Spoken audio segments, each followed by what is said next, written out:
Salve, salve família! Tá começando mais um episódio do Papo Reto, programa que fala de arte, cultura, organização e política, colocando as cartas na mesa. Hoje o Papo Reto é sobre como construir cultura de forma coletiva e participativa, colocando os agentes culturais da quebrada no centro das decisões.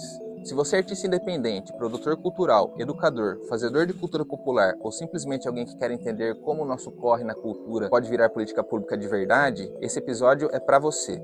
Eu sou o Magu, arquiteto urbanista, artista de rua, produtor, ativista cultural, roteirista e apresentador desse programa, que acredita que a união e a participação pode virar esse jogo.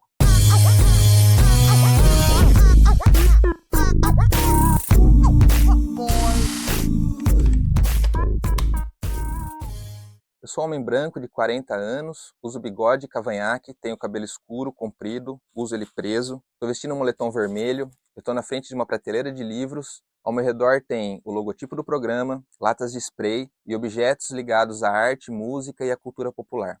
No episódio de hoje, vamos falar como a cultura se constrói com a participação de todo mundo, não só de quem tem o poder nas mãos. Vamos mostrar o papel e a importância dos agentes culturais, aquelas pessoas que fazem a cultura pulsar nas ruas, nas escolas, nos coletivos, nos quilombos, nas aldeias e nos centros comunitários. Quem controla a política e a cultura? Quem decide quais projetos recebem apoio? Como a cultura de rua pode disputar esses espaços? E o que fazer para que todos tenham vez e voz? A cultura é de quem participa dela. Sem acesso e participação, não existe democracia real. Esse episódio vai revelar caminhos, exemplos e desafios para transformar a cultura da quebrada em força política organizada. Quando temos informação, consciência e nos reconhecemos como agente cultural, a cultura deixa de ser evento e vira cotidiano. A autonomia da população é que promove a transformação social.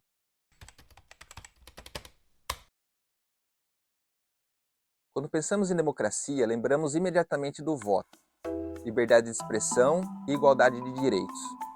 São elementos centrais, mas a democracia de verdade vai além, e o seu significado está sempre em disputa. O termo vem do grego, demos, que significa povo, e kratos, que significa poder, ou seja, poder do povo. Em teoria, é um sistema onde todos têm vez e voz. O povo escolhe quem governa e fiscaliza o poder. Na prática, a história mostra que as decisões nunca foram totalmente democráticas assim. Hoje, o modelo mais comum é a democracia liberal representativa. Elegemos alguém para representar e decidir por nós. Mas votar de 4 em 4 anos é o suficiente? Mesmo com a troca de governo, as estruturas de poder permanecem as mesmas. Muitas decisões seguem os interesses do capital. Grandes grupos econômicos e mídia moldam eleições, fabricam verdades e influenciam a opinião pública. Isso também é uma forma de ditadura, a ditadura do capital. Há inúmeros exemplos. Em 1989, na primeira eleição direta após a redemocratização do Brasil, a Globo manipulou o debate e influenciou a eleição de Fernando Collor. Tentaram associar Lula ao sequestro forjado de Abílio Diniz, no horário nobre. Sob o manto da liberdade de imprensa é que se esconde o jogo sujo. Campanhas políticas custam muito dinheiro, mas para quem tem o poder do capital, isso é um investimento. Apostam em todos os candidatos. Eles sempre ganham. Não é preciso manipular as urnas, basta manipular a opinião pública. Democracia de verdade precisa se materializar no cotidiano. Acesso à educação, saúde, moradia, cultura, transporte, alimentação, dignidade. Dizer que todos têm o mesmo direito não adianta sem garantir o acesso real. Não existe democracia sem justiça social. Ser democrático é entender que nem todos partem do mesmo ponto. É reconhecer que a desigualdade existe, étnica, racial, territorial, de classe, de gênero, sexualidade, pessoas com deficiência, e foram historicamente criadas. Ser justo é reconhecer as diferenças e corrigir as desigualdades. Corrigir desigualdades não é dar privilégio, é fazer justiça. Democracia não é só ter voz, é ser ouvido, acolhido e atendido. Para isso é necessário acesso à informação, espaço, além de estar presente. Sonhar e ser feliz só é possível onde não existe insegurança e medo. Sobreviver não é viver de verdade. Subsistir não é existir. Dependemos de meios e condições para produzir e reproduzir a vida. Sem isso, somos reféns da exploração que rouba nossos sonhos e nossa liberdade. Para entender democracia, é preciso diferenciar igualdade de equidade. Igualdade é tratar todos da mesma forma, mas isso esconde as desigualdades que o sistema cria. Equidade é tratar de forma justa, oferecendo mais a quem sempre teve menos. De cada um conforme sua capacidade e a cada um conforme a sua necessidade. Isso torna a democracia real, corrigir desigualdades, ampliar o acesso e garantir dignidade. Competição só é justa se partimos do mesmo ponto. A meritocracia só faz sentido numa sociedade onde não existe desigualdade social. Não adianta dizer basta se esforçar se milhares de jovens não têm acesso à saúde, educação, moradia e comida. Não adianta garantir direito à cultura se a maioria mora longe e não consegue pagar ingresso. Não adianta falar de direito à cidade quando boa parte da população não tem saneamento, transporte ou lazer. A Constituição de 1988 foi um avanço, mas muita coisa ainda precisa ser implementada e regulamentada.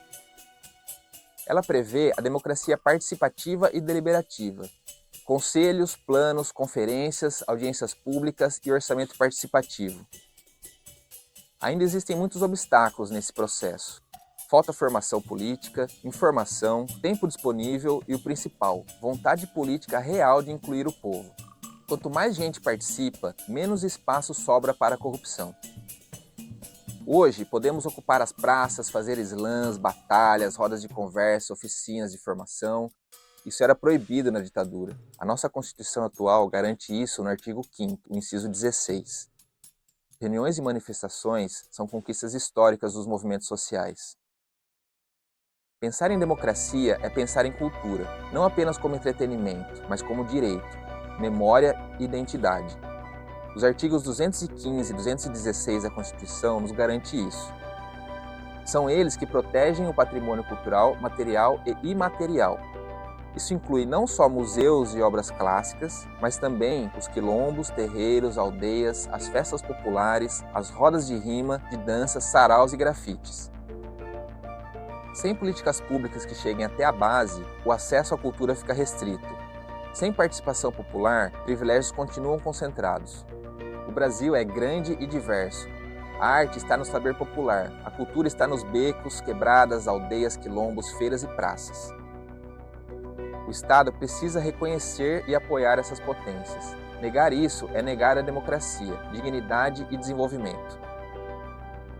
A luta por liberdade de expressão é a luta contra o autoritarismo e o apagamento. A história da América Latina é marcada pela resistência contra a colonização e contra as forças hegemônicas do capital. A liberdade de expressão não é desculpa para espalhar o ódio, preconceito ou mentiras. Não dá para tolerar a intolerância. Racismo, homofobia, machismo, xenofobia, nada disso cabe numa sociedade democrática. Liberdade e justiça se equilibram numa democracia de verdade. Outro ponto crítico é o direito à propriedade. A Constituição diz que deve cumprir função social, garantir moradia, trabalho e uso produtivo da terra.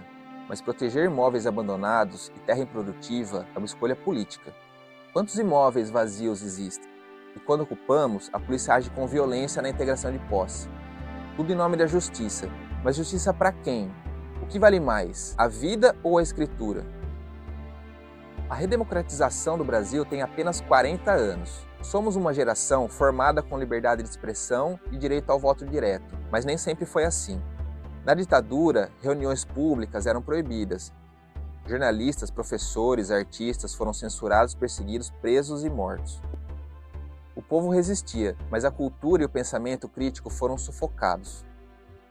Antes de 64, o debate sobre política, reforma agrária, direitos, justiça social estava na boca do povo. O golpe militar interrompeu esses avanços e teve amplo apoio dos Estados Unidos durante a Operação Condor. O regime militar interditou o debate público e estamos resgatando essa cultura desde 1985. Hoje, a desinformação nas mídias cria ideias distorcidas, banalizam os fatos e transformam o absurdo em espetáculo. O debate gira em torno de escândalos, corrupção, moralismo e fake news. Isso desvia o foco do que realmente importa: saúde, educação, moradia, renda, trabalho e cultura. A ditadura nunca acabou de verdade, ela apenas mudou de forma. Ela continua com a manipulação, o cansaço e a exclusão do povo das decisões. Quando a população está desorganizada, alienada e exausta, fica fácil de controlar. A ditadura nos lembra que a democracia precisa ser defendida todos os dias, com participação ativa e consciência coletiva. As tensões mundiais vêm crescendo, precisamos estar atentos no que está acontecendo. Democracia de verdade não dá em árvore, é construção política das massas. Só será real quando nossos direitos forem respeitados, quando todos tiverem presença, reconhecimento e dignidade. Democracia é acesso, principalmente à informação e conhecimento. Precisamos conhecer nossos direitos e deveres, quais as possibilidades que temos de participar e influenciar nas decisões. Liberdade de escolha só existe se houver opção. No século XVII surgiu o contratualismo no pensamento liberal. Hobbes, Locke e Rousseau interpretaram a natureza humana e perceberam a necessidade de um acordo entre os indivíduos. Criaram o contrato social, garantindo convivência pacífica e ordenada. Hobbes via o ser humano com pessimismo. Sem um poder soberano forte, viveríamos em conflitos permanentemente. Locke via o Estado como protetor da vida, da liberdade e da propriedade. Rousseau, já mais revolucionário, dizia que o ser humano é bom, mas é corrompido pela sociedade e pela propriedade privada. O contrato social deve então refletir a vontade geral, com a participação direta do povo. O contrato social dá ao Estado o monopólio da violência. Está formalizada nas leis e na Constituição, materializado no judiciário, nas polícias e na força militar. Nosso direito termina quando começa o direito do outro, mas o Estado pode revogar isso. Passamos para o Estado o poder de decidir sobre as nossas vidas. A sociedade civil se organiza com base nesses princípios. Assinamos esse contrato no nosso registro de nascimento. RG e CPF nos identificam como cidadãos, com direitos e deveres. Para os indígenas é uma opção, mas permanecem sob tutela do Estado. Seus direitos estão baseados na Declaração Universal dos Direitos Humanos. Ailton Krenak foi uma figura importante na defesa dos direitos dos povos originários na Constituição de 88 e reconheceu seus territórios e sua cultura. A separação dos poderes é uma forma de equilibrar as forças. Aristóteles descreveu o legislativo, o executivo e o judiciário. Locke defendia o legislativo superior aos demais. Montesquieu aperfeiçoou a ideia. O legislativo cria leis, o executivo aplica e o judiciário interpreta. Isso evitaria abusos e concentração de poder. Será? Aqui no Brasil adotamos o presidencialismo. O presidente é chefe de Estado e de governo ao mesmo tempo, eleito pelo povo. O legislativo, formado por Senado e Câmara, devem dialogar com o executivo. Decisões dependem de negociações e alianças políticas. O presidente pode ser removido por impeachment, mas precisa de apoio do legislativo e da população. No sistema parlamentarista, o chefe de Estado é simbólico. O governo é conduzido pelo primeiro-ministro, eleito pelo parlamento. A troca de governo é feita através do voto de desconfiança. Plebiscitos populares existem nesses modelos, mas são raramente utilizados para tratar de temas estruturais. As decisões importantes permanecem concentradas e sujeitas a interesses pessoais e lobby. Regimes autoritários e absolutistas excluem a participação popular. A democracia, mesmo imperfeita, é o sistema mais próximo do ideal. Governo do povo, pelo povo e para o povo. Mas só funciona mesmo com consciência, participação e educação política. Sem isso, a população fica vulnerável à manipulação e ao autoritarismo. Os partidos políticos representam os valores e os princípios, articulando ideias, candidaturas e debates públicos. No Brasil, os mandatos pertencem aos partidos, mas alianças incoerentes, por conveniência, afastam e confundem o eleitorado. Em regimes socialistas, o partido organiza a política via politburo. Legislativo, executivo e judiciário se subordinam à vontade do povo. Os conselhos locais elegem representantes para as instâncias superiores. Os cargos de representação são revogáveis. Essa forma de organização garante a participação real da população e evita a corrupção e o autoritarismo. É uma alternativa ao bipartidarismo ou ao pluripartidarismo fragmentado. papel do partido é unir a maioria em torno de um objetivo comum e coletivo. É o partido que conduz a sociedade para a superação do modelo capitalista. As comunas e câmaras populares são espaços de decisão direta. A Comuna de Paris de 1831 foi um exemplo histórico de autogestão popular, mas foi brutalmente reprimida. Já a democracia soviética se baseava em conselhos de trabalhadores, camponeses e soldados. Debatiam e decidiam sobre os rumos da revolução. A palavra conselho vem do latim, concilium, e se refere à opinião, plano ou deliberação. A origem remete à ação de reunir e refletir sobre questões importantes. Correntes como anarquismo e comunismo rejeitam o liberalismo. Propõem a descentralização do poder, baseado nas demandas reais da população. Esses modelos são criticados por liberais que defendem o fim do Estado e o controle feito totalmente pelo mercado, reforçando ainda mais as desigualdades. O movimento operário sindical surgiu durante a Revolução Industrial. Trabalhadores se organizaram contra a exploração e em busca de direitos, e a Revolução Russa foi o resultado dessa mobilização. No Brasil, a CLT, em 1943, não aconteceu pela benevolência do governo Vargas, mas pela pressão dos trabalhadores. O sindicalismo de Estado integrava trabalhadores ao governo, mas sua autonomia era limitada. Nas décadas de 70 e 80, os metalúrgicos do ABC desafiaram a ditadura militar, mobilizaram os trabalhadores com greves de organização coletiva. De lá saiu Lula, o primeiro presidente operário do país. Esse movimento teve um papel fundamental na Constituição de 88. A democracia vai além do voto, ela exige participação efetiva em debates, assembleias e rodas de conversa. Precisa de organização, comissões, estatutos e regimentos. E os representantes devem ouvir as bases. A política legítima nasce da vida cotidiana e da luta coletiva, não de discursos vazios. No capitalismo, vivemos uma democracia limitada. Temos direito de votar, mas sem poder decidir as regras do jogo. Sem acesso a recursos e informação, não existe liberdade. O modelo representativo liberal e tecnocrata exclui quem mais precisa, e a pior coisa que um Estado pode produzir é alguém que não tem nada a perder.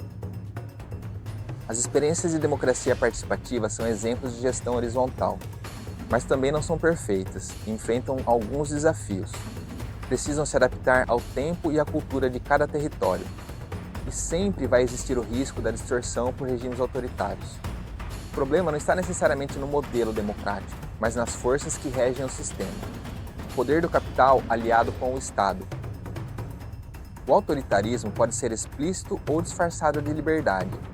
Ele surge quando a população é afastada do debate e das decisões. As periferias repelem o Estado, conhecem sua violência, mas não sua justiça. Mas política não é privilégio da elite. Ela nasce da vivência coletiva, da organização e da luta popular, combinando teoria e prática, estrutura e movimento, representação e base. Temos o poder de reinventar as estruturas, de instrumento de dominação à expressão legítima da vontade coletiva. Precisamos tomar nosso lugar e assumir nossa posição nessa disputa. Não dá para terceirizar a nossa responsabilidade. Nada sobre nós sem nós.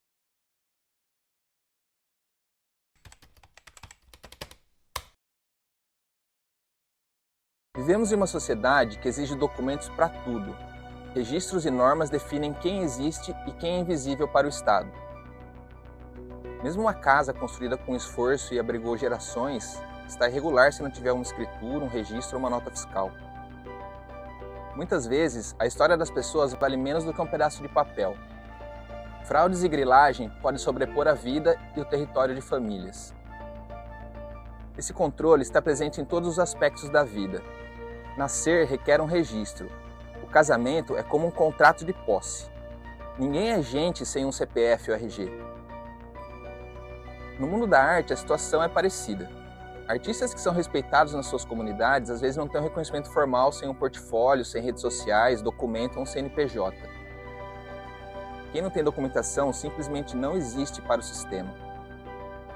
No campo da cultura, a formalização é decisiva. É necessária para acessar recursos e concorrer a prêmios e editais.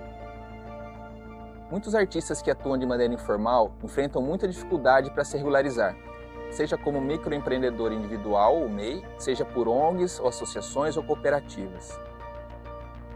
Esse processo, embora essencial, exige conhecimento, tempo e dinheiro, mas nossos recursos são escassos, principalmente para artistas e produtores da periferia. Trabalhando como pessoa física, a gente paga um monte de imposto. Ficamos limitados para acessar recursos e na insegurança jurídica. Ter um CNPJ facilita a emissão de nota fiscal, permite o acesso a financiamento público e dá mais segurança, autonomia e organização na vida profissional. Trabalhar na área de cultura exige estrutura e investimento. Por isso é fundamental conhecer as formas de pessoa jurídica, além de buscar apoio de contadores, advogados e produtores culturais. A pessoa jurídica protege a pessoa física. Tem gente que usa isso para esconder seu patrimônio pessoal, mas principalmente para não pagar imposto. Essa prática é crime no Brasil, mas raramente é punida. Isso prejudica quem trabalha sério e cumpre suas obrigações.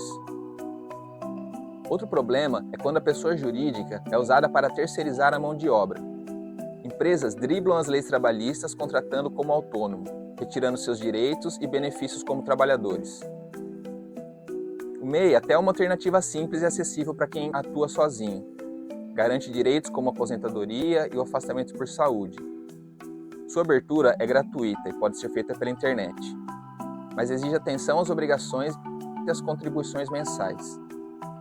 Abrir uma empresa maior, mesmo pelo Simples Nacional, é complexo e caro. É importante avaliar o momento certo para abrir uma empresa, pois ela exige contratar serviços de contabilidade, advogado, seguro particular, além de muito planejamento e estratégia para cada modelo de negócio.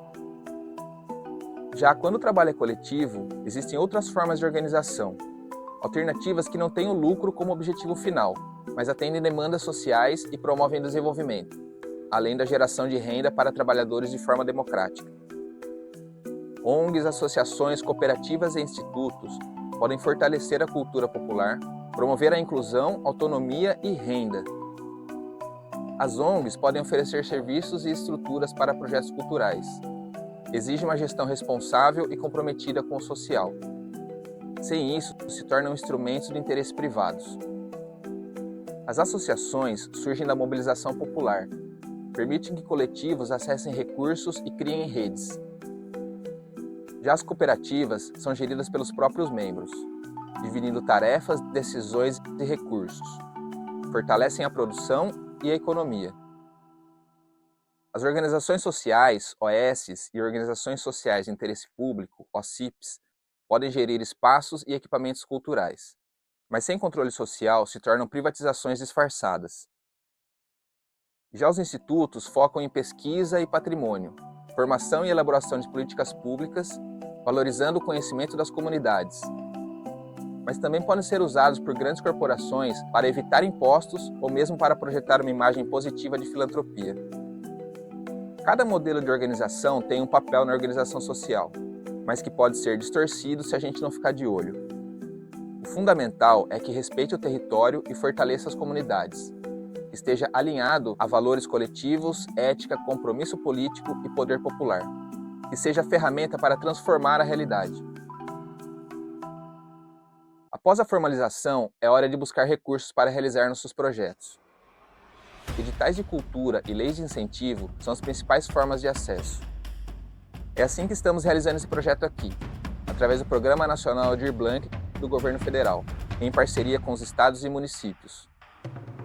Ser contemplado por um edital não é favor, é fruto de dedicação e trabalho sério. Oficinas, apresentações e ações culturais geram valor social. Todos que trabalham no projeto merecem uma remuneração. A cultura é estratégia para promover a cidadania e transformar a realidade.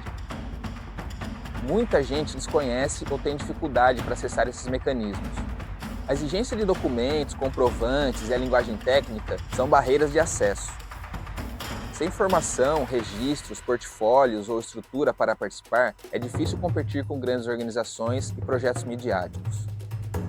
Isso aumenta a desigualdade e empobrece a nossa cultura. Ao lidar com dinheiro público, transparência e controle são fundamentais. Documentação, planejamento e organização são importantes, mas a burocracia não pode se tornar uma barreira de acesso. É essencial que os artistas busquem se profissionalizar, mas o Estado também deve garantir a participação para todos. Divulgar bem os editais, simplificar regras, valorizar as trajetórias e oferecer formação. Essa transparência fortalece a confiança nas políticas culturais e combate a desinformação. As comissões de avaliação dos editais devem refletir a diversidade de cultura. Devem considerar as linguagens de diversidades regionais, étnica, racial e de gênero. Avaliadores alinhados ao mercado excluem iniciativas de base popular. É necessário garantir que os valores da cultura marginalizada sejam reconhecidos. Participar de editais exige conhecimento, domínio de softwares, boa escrita, elaboração de orçamento, cronograma. Formação e ferramentas de trabalho são determinantes no acesso. Esse trabalho vai além da criação artística. Exige que produtores culturais atuem em parcerias com os artistas. Alguns artistas também assumem esse papel, mas são funções diferentes dentro do projeto. Em um projeto cultural, cada um exerce uma função. O artista domina a sua linguagem, enquanto o produtor organiza a equipe, fornecedores, publicidade, pagamentos, cronogramas e relatórios. O trabalho de gerenciamento de um projeto exige muito planejamento. Definir objetivos, ações, equipe, impacto, estratégias, parcerias. Dominar técnicas e ferramentas de gestão é essencial para atingir o objetivo, além da capacidade de entrega da equipe. Um bom projeto cultural precisa ter impacto social, ter um objetivo claro, justificativa consistente e um escopo definido. Não se trata de usar dinheiro público para benefício pessoal, mas garantir que o público tenha acesso e fazer os recursos circularem na economia, fortalecer a cultura local e garantir renda para as famílias da comunidade. Executar um projeto exige responsabilidade, além de conhecimento técnico e boa comunicação. Artistas e produtores devem trabalhar juntos, equilibrando a emoção e a razão, respeitando prazos, recursos e objetivos. Dominar a gestão de projetos nos permite não apenas disputar espaço nos editais, mas, acima de tudo, atingir os objetivos com eficácia e eficiência, além de ser uma forma de cuidar do respeito com o trabalho em equipe. Como já falamos aqui, a cultura nunca é neutra. Ela é ferramenta de poder e está constantemente em disputa. Quem controla a cultura molda como as pessoas pensam, sentem e se relacionam. As classes dominantes sempre usaram a cultura na manutenção do poder. O controle cultural acontece de forma sutil, por meio da propaganda. No Império Romano, o pão e circo distraía a população. No Renascimento, os mecenas seguiram as práticas romanas. Encomendavam obras de arte para reforçar seu status e propagar sua ideologia. No século XX, o regime nazista perseguiu artistas e queimou obras. Depois, a Guerra Fria usou a propaganda como arma ideológica. Os Estados Unidos usaram o cinema para a dominação cultural no mundo inteiro. Hoje, o poder econômico financia a cultura de massa, reforça padrões elitistas, eurocêntricos e consumistas. A indústria cultural transforma tudo em mercadoria, vende um estilo de vida distante para a maioria. Aqui no Brasil, Getúlio Vargas instrumentalizou a cultura. O carnaval tornou-se espetáculo oficial e propaganda do governo. Durante a ditadura militar, artistas foram perseguidos e obras foram censuradas. Na redemocratização, a lógica neoliberal se disseminou, principalmente no governo Fernando Henrique Cardoso. A tutela da cultura foi transferida para o setor privado. O modelo de mecenato se mantém até hoje nas leis de incentivo como a Rouanet. Em 2003, Gilberto Gil assumiu o Ministério da Cultura, ampliando o conceito de cultura e criando o Sistema Nacional de Cultura, o SNC, inspirado no SUS. O Sistema Nacional de Cultura fortaleceu políticas públicas, descentralizou o controle e ampliou a participação popular. Isso permitiu ações integradas entre a União, os estados e os municípios. Ele prevê o Sistema Nacional de Informações e Indicadores da Cultura, o SNIC, que deve mapear, quantificar e qualificar agentes e territórios da cultura. Informação é essencial. Sem diagnóstico, qualquer planejamento vira um achismo. O Sistema Nacional de Cultura parte do princípio que a cultura é um direito fundamental, que deve ser garantida com políticas públicas participativas e construção junto à sociedade. Os pilares do Sistema Nacional de Cultura são Conselho de Cultura, Plano de Cultura e o Fundo de Cultura. É o CPF da cultura. Esse tripé garante políticas democráticas contínuas e independentes de governo. O Conselho aproxima artistas, produtores e agentes culturais do poder público, promovendo o diálogo, transparência e o controle social. Ali se propõe, discute e fiscaliza ações e recursos. Assim se fortalece a pluralidade e a diversidade cultural. Formados por representantes da Setorial de Cultura, seus representantes são eleitos pelos próprios trabalhadores da cultura. Isso garante legitimidade e representatividade. Qualquer artista, produtor ou agente pode e deve participar na sua setorial, apresentar propostas, reivindicações e denúncias. Também pode se candidatar a conselheiro de cultura, representando seus pares e fiscalizando a aplicação de recursos na fonte. As decisões do Conselho de Cultura orientam a gestão do governo, que deve tornar as políticas públicas mais justas e inclusivas. Ser conselheiro é um trabalho voluntário de grande valor social. As principais decisões envolvem a distribuição de recursos nos editais, critérios de avaliação e metodologias de aplicação. Os conselheiros formam grupos de trabalho e comissões para avaliar e discutir orçamento, equipamento e patrimônio, além de acompanhar os editais. O Conselho também participa da elaboração de políticas públicas, principalmente durante a construção e as conferências do Plano de Cultura. O Plano de Cultura estabelece metas e ações para 10 anos e é revisado a cada 2 anos nas conferências de cultura. Isso garante continuidade e independência de governo. Já o Fundo de Cultura é o recurso para a realização do Plano de Cultura. Ele distribui verba diretamente a quem produz a cultura. Deve fortalecer a diversidade e a autonomia popular. Sem orçamento, a cultura fica simplesmente sufocada. Diferente das leis de incentivo, que depende da vontade do setor privado, o Fundo de Cultura depende da vontade política e da pressão popular. Fiscalizar significa acompanhar o uso do dinheiro público, cobrar transparência e denunciar irregularidades. Propor é apresentar soluções, transformar demandas comunitárias em estratégias de ação. Deliberar é decidir em conjunto, garantir que as vozes da comunidade sejam ouvidas. O Conselho de Cultura tem o poder para definir critérios de editais, além de orientar e direcionar as políticas culturais. É como um quarto poder, equilibrando a balança. Por isso, é vital que esses espaços sejam ocupados por nós, com pessoas preparadas, organizadas e comprometidas com o coletivo. O Conselho não é só um espaço simbólico, é uma arena de disputa política. É onde forjamos o futuro da nossa cultura, nas cidades, nos estados e no nosso país. A união e o fortalecimento entre os diversos setores da cultura é fundamental. Só o coletivo tem o poder de pautar o debate contra o autoritarismo. No entanto, a realidade muitas vezes distorce e corrompe essa lógica. Conselhos são ignorados, planos não são cumpridos, os recursos são mal distribuídos e às vezes nem o Ministério Público ajuda. Isso mostra que sem participação e pressão popular, os espaços são ocupados por interesses que não representam a vontade do povo. Aquele sistema de informação que eu falei, o SNIC, enfrenta dificuldades de implementação em todos os territórios. Assim, as políticas culturais ficam à mercê da vontade política, sem recursos e mudando a cada gestão. A cultura é força de transformação e construção de futuro. É nosso dever participar dessa disputa, na rua e também nos espaços de poder, dentro dos conselhos, câmaras, assembleias e parlamentos. A cultura precisa ser política pública real, não só vitrine para gringo ou propaganda de governo. Com orçamento fixo, participação popular e diversidade. Essa instabilidade prejudica o desenvolvimento, limita os benefícios e dificulta a construção coletiva. No sistema capitalista, o Estado deve ser protagonista, estimulando onde o mercado não vê retorno, corrigindo as dificuldades e garantindo recursos para o bem comum, não para um lucro privado. A cultura é direito e ferramenta de inclusão, além de potência econômica. Segundo a Fundação Getúlio Vargas, a FGV, a cada R$1 investido na cultura, mais de R$ 1,50 retorna para a sociedade.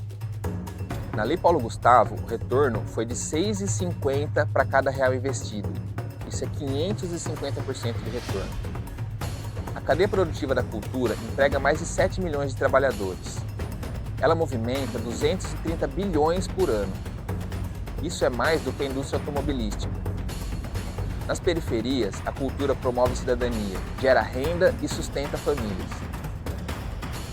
Enquanto China, Estados Unidos e Europa tratam a cultura como estratégia de desenvolvimento, o Brasil sofre com a instabilidade e a desinformação, mudanças a cada governo, desmonte de ministérios, falta de planejamento, recursos, informação e muito preconceito. Essa realidade pode mudar, mas depende da nossa organização, participação, representação e pressão popular. É preciso ocupar conscientemente os espaços de cultura, mas também os espaços de decisão.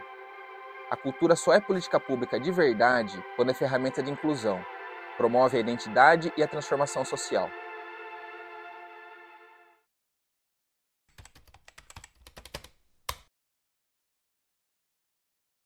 Os editais são como licitações públicas. A seleção de projeto é uma concorrência. Hoje, no Brasil, existem dois tipos principais de fomento à cultura: o direto e o indireto. O fomento direto acontece por meio de editais com banca de avaliação. Já o fomento indireto ocorre através de leis de incentivo e mecenato, quando empresas patrocinam projetos culturais usando recursos de renúncia fiscal. Em outras palavras, é o dinheiro público sendo gerenciado pelo setor privado, fora do Sistema Nacional de Cultura e longe do controle da sociedade. No fomento indireto, quem decide são os patrocinadores. Eles escolhem quais os projetos receberão recursos. Normalmente, esses recursos acabam sendo concentrados nos grandes centros urbanos, em projetos com apelo comercial e artistas já consagrados. Quanto mais visibilidade e retorno de mídia, maior a chance de patrocínio. Para acessar essas verbas é necessário ter influência e contatos com empresas, conhecimento técnico e uma boa apresentação. É preciso investir muito dinheiro e além de tempo para bater de porta em porta. Isso exclui automaticamente coletivos periféricos, quilombolas, indígenas e outros grupos que não possuem acesso a essas redes e contato.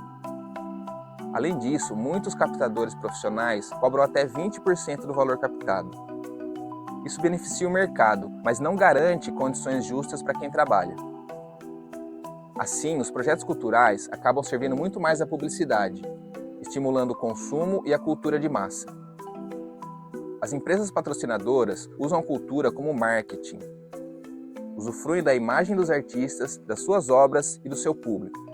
A cultura vira propaganda privada, sobrepondo sua função social.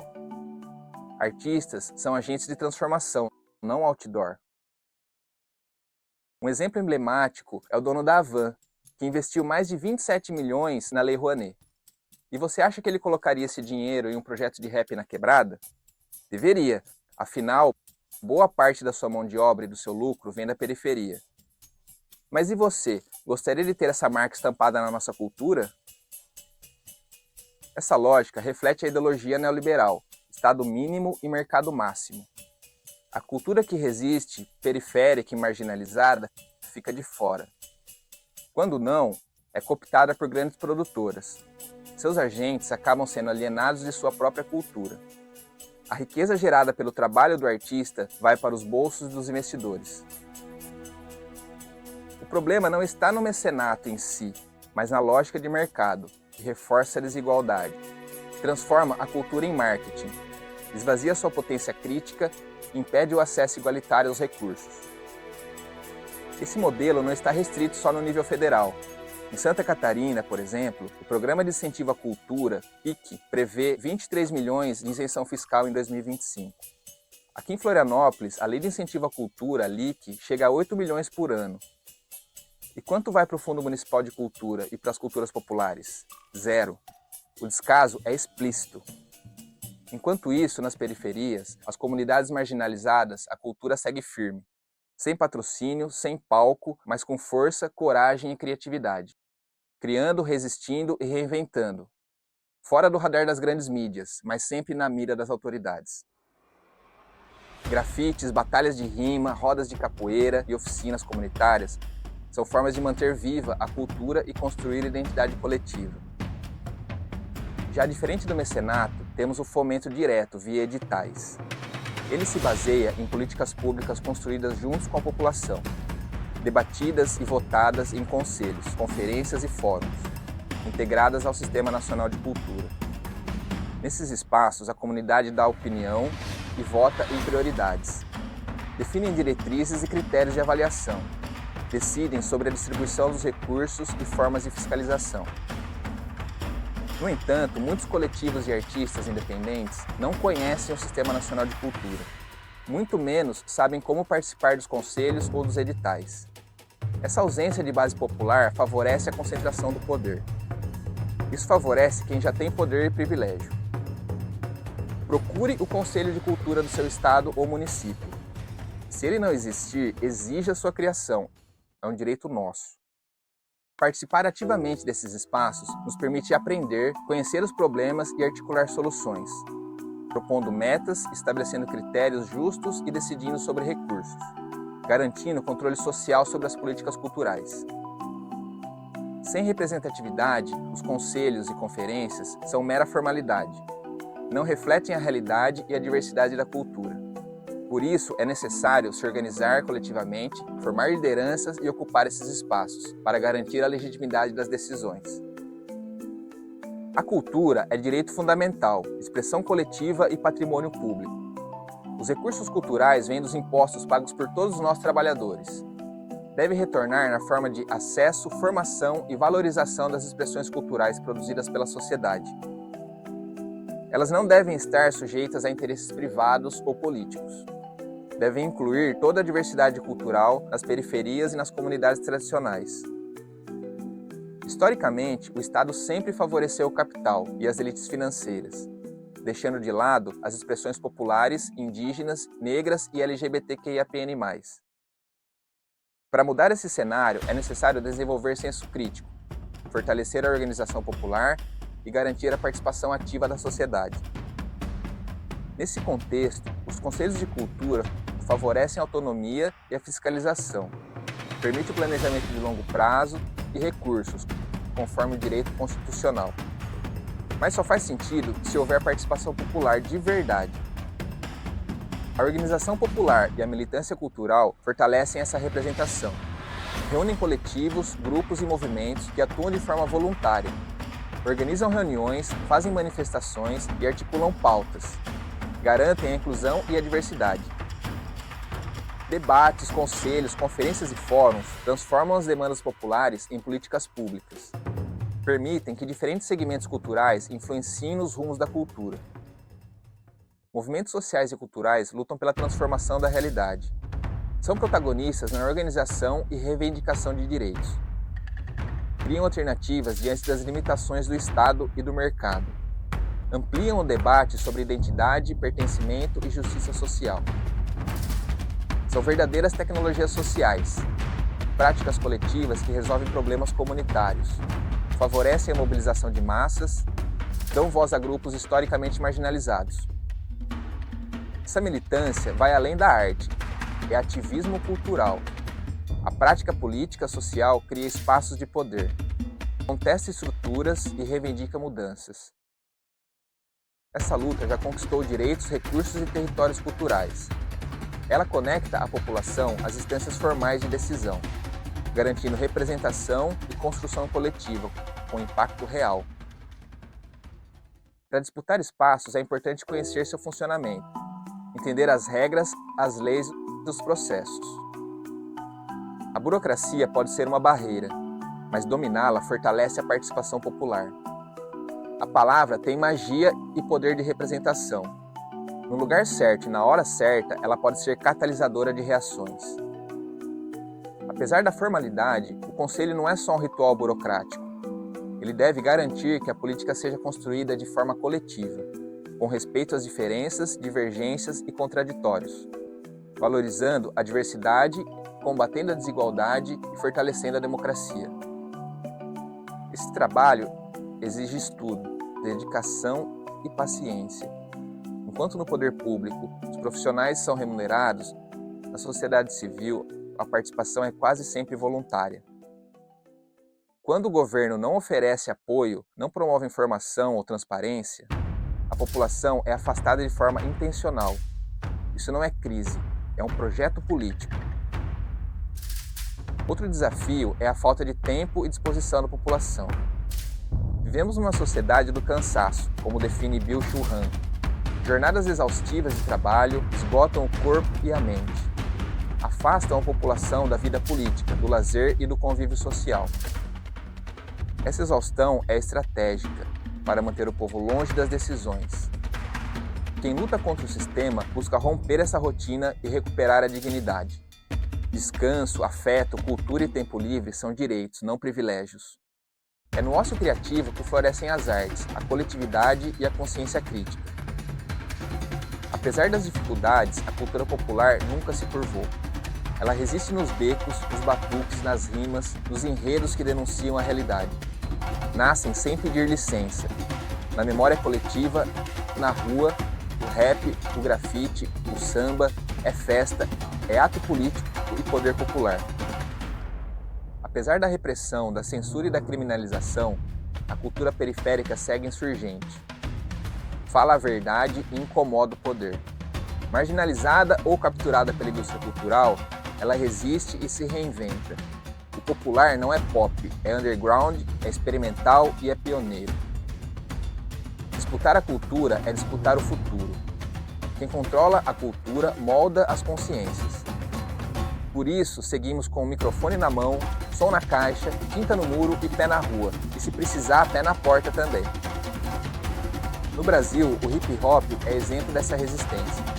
Batalhas de rima, grafite, ocupações culturais e mídias independentes reafirmam nossa identidade, contestam as estruturas, dão voz à população. Assim como comunidades indígenas e quilombolas, preservam seus territórios e saberes ancestrais, mantendo viva sua cultura e fortalecendo sua autonomia. Esses movimentos funcionam como incubadoras de inovação social, desafiando padrões, contribuindo para uma cultura plural e democrática. Um exemplo recente dessa força foi a articulação dos 50 anos do hip hop, iniciada em 2023 no Rio Grande do Sul, mobilizou os 26 estados do Distrito Federal. O movimento pelo reconhecimento da cultura hip hop como patrimônio nacional criou o Decreto número 11.784, sancionado no dia 20 de novembro de 2023. Esse decreto estabeleceu diretrizes nacionais de fomento ao hip hop, incluindo frentes parlamentares, editais exclusivos e leis estaduais. Aqui em Santa Catarina foi criado a Semana Estadual do Hip Hop, Lei nº 18.826, 2024. No âmbito nacional, o edital de cultura viva do hip hop destinou 6 milhões para mais de 300 iniciativas. Tudo isso foi possível graças à organização coletiva, à escuta e ao diálogo. O hip hop se tornou política pública porque nunca deixou de ser política na prática. Hoje a cena conta com respaldo legal, recursos e reconhecimento formal. Isso mostra que é possível transformar realidades com organização e participação. A cultura é poder quando se organiza coletivamente. Ocupar espaços, formar lideranças e fortalecer os conselhos de cultura é essencial. A luta por políticas públicas culturais é também a luta por uma democracia real, onde periferias, comunidades negras, indígenas, quilombolas e LGBTQIA+, sejam respeitadas. A cultura não é apenas entretenimento, ela é motor de desenvolvimento e transformação social. Para conquistar direitos e recursos, precisamos de organização e representação, movimentos fortes influenciando as decisões e promovendo mudanças reais. Mudar a realidade exige força coletiva, preparo técnico e consciência política. A cultura de rua e periférica precisa estar nos espaços de decisão, organizada em coletivos firmes e com propostas sólidas. Participar da política cultural é trabalho contínuo. Estudar, dialogar, propor e decidir coletivamente dá trabalho, mas é o caminho. Representar a comunidade exige consciência e respeito às diferenças. Na política não existe espaço vazio. Ou ocupamos ou perdemos esse espaço. Unidos, os movimentos culturais transformam a cultura em ferramenta de justiça social. Com coragem e união, deixamos de ser peças no sistema e nos tornamos protagonistas da nossa história. Nossa caminhada abre caminho para os que virão depois de nós, assim como nós seguimos os passos de quem nos inspirou. A palavra convence, mas o exemplo arrasta. Vamos pra cima, família!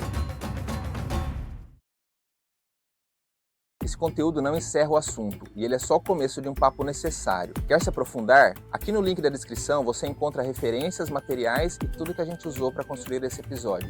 Esse programa é uma realização do Governo Federal através da Política Nacional Aldir Blanc, do Ministério da Cultura, com apoio do Estado de Santa Catarina e da Fundação Catarinense de Cultura, por meio do edital do Circuito Catarinense de Cultura. Agradeço imensamente a equipe incrível que tornou esse projeto possível: Soraya Amaral Dharma, artista e produtora cultural; Alice Franz, mestre, doutora, professora e pesquisadora; Francisco Antônio Figueiredo, designer gráfico, diretor de fotografia e editor; Bárbara Pérez, consultora de acessibilidade, tradutora e intérprete de Libras; e eu, Luiz Trevisani, vulgo Magu, idealizador, roteirista e apresentador desse programa. Bom, gente, esse foi o último episódio da série e eu espero que logo venham mais. Nos 4 episódios dessa série, nós falamos de história, economia, cultura, arte e política, sempre com aquele olhar afiado que só quem vive a cultura tem. Se você curtiu, assista também aos outros episódios, cada um complementa o outro. Deixa o like, se inscreva no canal, compartilhe com quem você acha que vai curtir esse papo e comente de onde você é, o que você achou do nosso conteúdo e se quer saber mais sobre algum assunto específico que a gente tratou aqui. A cultura é nossa e quando a gente se junta, ninguém segura. Por hoje é só, pessoal. Muito obrigado pela sua atenção e até a próxima.